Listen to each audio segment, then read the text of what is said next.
Welcome back to Slow Rides. You know, this might be the first one that actually makes it to YouTube. If we don't Jinx, it's gone. Count the chickens for the eggs hatch. Don't count the chickens in a basket now. Don't put all your chickens in one basket, am I right? Don't burn that bridge before you cross it, you know what I'm saying? Alright, but anyways, welcome back to Slow Rides. Don't know which one this is because of all of our corrupted, shitty audio. But what we do know is we're going to talk about the big episode of Smackdown going on tonight. big episode of Smackdown. And preview that and just run through it really quickly. If this is your first time listening to Slow Rides, this is presented by the CasualMarks. Presented by... This is where the ad goes, but we don't have one right now. That's the Casual. Yeah. And we are recording and I'm this trying to push while it driving to the moon. home. So if you hear any kind of weird audio or we get in a wreck, now you know why. And yes, that's the whole gimmick of Slow Rides. You never know what can happen in the car. You never know. We are in a 2023 rental. Dodge Charger. I shouldn't have said rental. I should have just said we're cruising like that. Just every different episode has been in a different car, it feels. So yeah, I know that we had to throw out one. In the Ranger. I had to throw that one out. Yeah.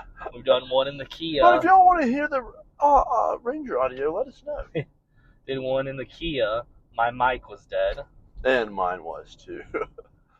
I think we did one in the Ford, and also bad audio because we didn't turn down the air conditioning. Yeah, and I think we recorded a whole, not a slow ride, but just a whole episode, and our mics were dead, and I think that was the Royal Rumble recap. It was our review that we tried like 3 times. The mics just didn't connect the first time. And we recorded for like an hour and a half.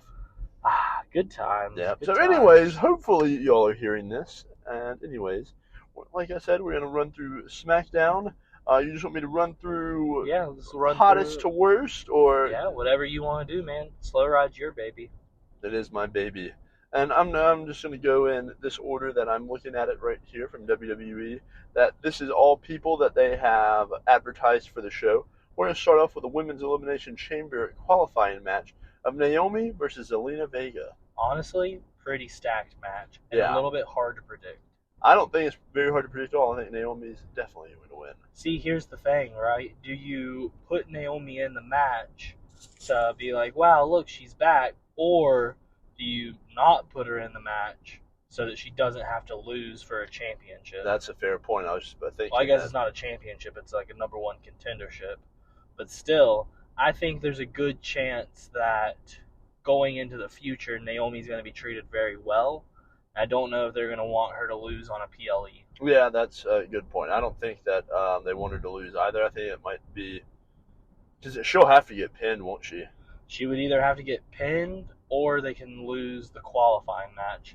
But I think it's a lot easier to lose a qualifying match than take a clean pin in the Elimination Chamber on PLE. But she can do some cool stuff. Ooh. Yep, that didn't sound good. Just had a little roadkill action. But... a little carrying. Speaking of carrying, what's Karrion Kross up to nowadays? I want to know what Scarlett's up to. Is what I want to know. I want to know what the AOP Authors of Pain are doing. Yeah. All right. So who are you picking for this match?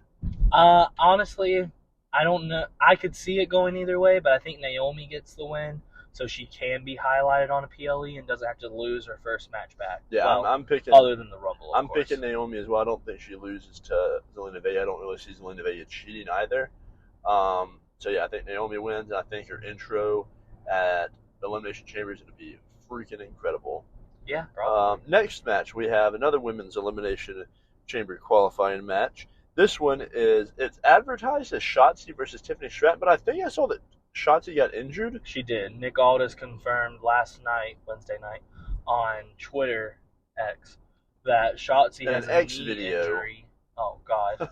Shotzi has taken a knee injury and will be replaced by Alba Fire. Alba Fire, okay. Now, the real question is, what does SmackDown General Manager Nick Aldis have against Isla Dawn? When will she get her chance? The Hex to the Girls. person in our TikTok wake up comments, there, Mark. to the person in our TikTok comments that kept telling me they're called the Unholy Union and not the Hex Girls, I know It's called a joke. Google it, dude. The Hex girls are freaking awesome, though. That's what I'm saying. He tagged me in another video where they made their entrance and it said the Unholy Union. And I was like, I know. He just had to prove his point. I worked him too. I replied, I was like, no, I'm pretty sure it's the Hex girls. That's the issue with like TikTok and arguing people. You never know if somebody's like trying to troll or if they're like really getting worked. But I just like to imagine everybody's working each other. That's the whole point of the internet. Fair. So Shotzi out, yeah. Which is sad. That's a shoot injury, I guess. No, yes, I believe, because I think they were recording for NXT this coming week. Dang. It's a pre-tape. Yeah, because Shotzi, what was she doing? She's challenging Lyra Valkyria. Well, that sucks for Shotzi. Yeah, I really enjoy Shotzi. But regardless, whether it was Shotzi or Alba Fire, I think Tiffany Stratton's going over. Yeah, I think Tiffany was winning no matter who was in there with her. It's Tiffy time, baby. But I'll be honest, I also could have seen Shotzi just so that they can kind of ragdoll her around in the Elimination Chamber. So she can shoot a hole in the chamber with her tank. Oh, that's true. How could she shoot off the tank if the chamber's there? That's a good point. But yeah, I think it's Tiffy time, and it was Tiffy time regardless. She's heading to the Tiffy top, baby. Yeah.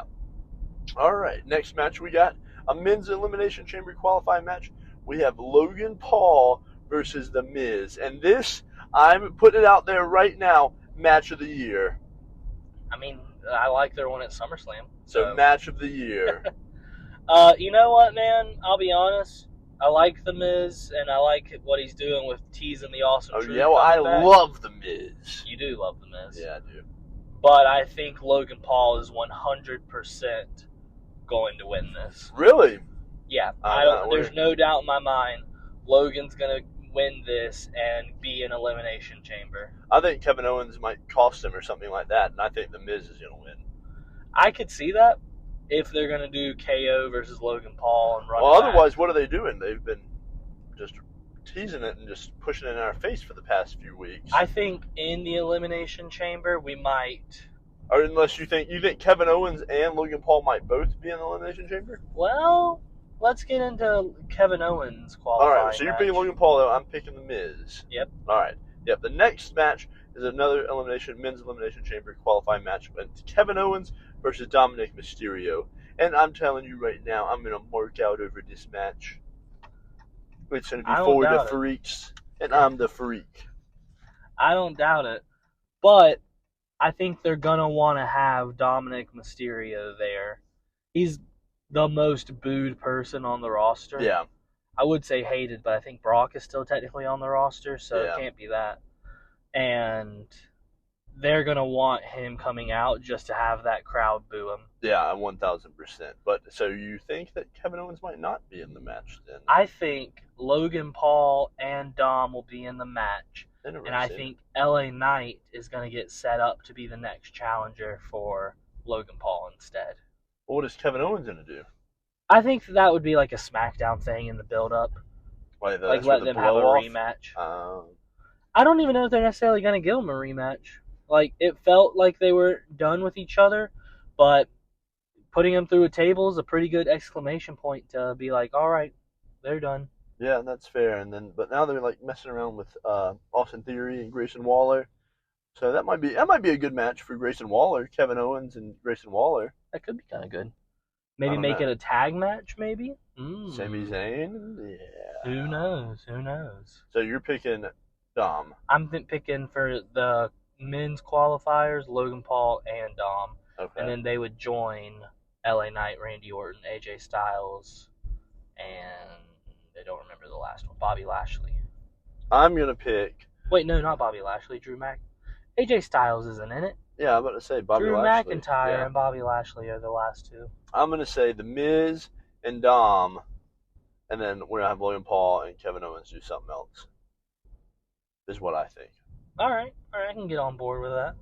Maybe. What does the winner of the men's get? Is it a number one contender? For the World Heavyweight Championship. So it's whoever's going to face Seth Rollins. And you know, man, I really think it's got to be Drew McIntyre. I would agree with Looking at the field, I guess you could do Orton. I was about to say there's a lot of big names in that's going to have to take a pin. You got your Orton. You got your Bobby Lashley.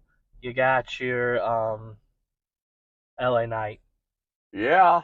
But with that, I really think McIntyre is the one that has the most to gain from finishing his feud with Seth Rollins.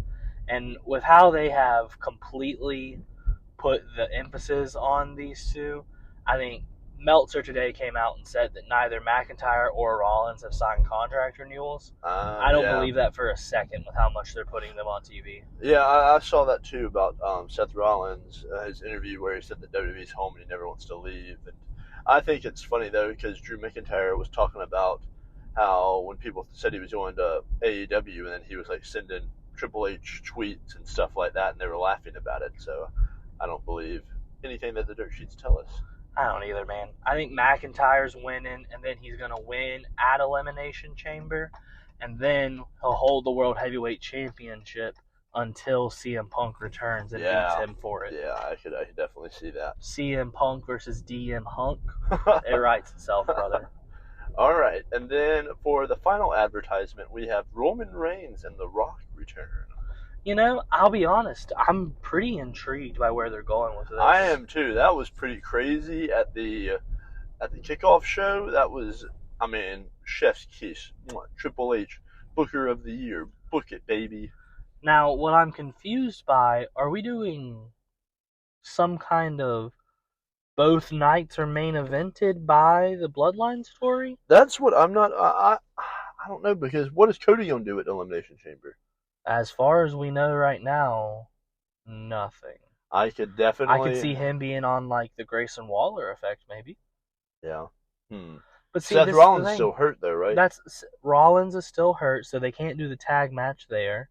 We know Cody is facing Roman at WrestleMania in a one-on-one match. Seth is facing whoever wins the Elimination Chamber in a one-on-one match. But they're still building this seeming tag team feud with Rollins and Cody versus The Rock and Roman. You know what? The Rock has his family. Roman has his family. Cody needs his family. You're right. Bring out Pharaoh. The dog. Took me a second. But no. Bring in Dustin Rhodes, baby. I don't need a tag team partner. I need my big brother. I'm talking about for Elimination Chamber. We're doing 2 tag matches. One with Dustin. Dustin takes the pin to the Rock Bottom. And then one with Rollins. And Rollins takes the pin to the Rock Bottom. The Rock is on the board now. No shot he ain't putting that move over, brother. But Seth Rollins don't have the benefit of having a spear and a Rock Bottom. At the same time? Yeah. That'd be a crazy move. In the middle of picking him up for the Rock Bottom, a spear. I do think Cody Rhodes might come out, though, on SmackDown and set something up for... is this live or is this pre-tape? I think both. How is that possible? I think it's going to be like what happened when we went to that show in South Carolina. That was, they pre-taped that night's episode starting at 7. The Elimination Chamber isn't this Sunday, it's next Sunday. Right. Okay. Gotcha. So I think they're going to do a live episode and tape an episode. Okay. Gotcha. So we'll have a live episode tomorrow night, and then next week will be the recording from this week. That's my assumption. I don't know for sure. Well, if you're going to the show, make sure you just pirate the whole thing on your phone. And send it to us so we can post it. Or post it yourself, tag us, because I want to know what's happening. Yeah, we will retweet you and everything. We're not very big on Twitter, but we're trying to get that taken off, so follow our Twitter. Follow us on YouTube. Follow us on Instagram, even though I think we've forgotten the Instagram password. I don't even know if we have an Instagram. We do, because I still get like some notifications, but I can't sign into it. Wonderful. Yep, so... Wonderful! We've been listening to Paul Orndorff's theme. But we definitely have the TikTok and the alt, so follow us, click subscribe, like the video. Ring-a-ding do it for us, bro. And then we'll be back at you this weekend with some recaps and reviews of what happened this weekend in wrestling.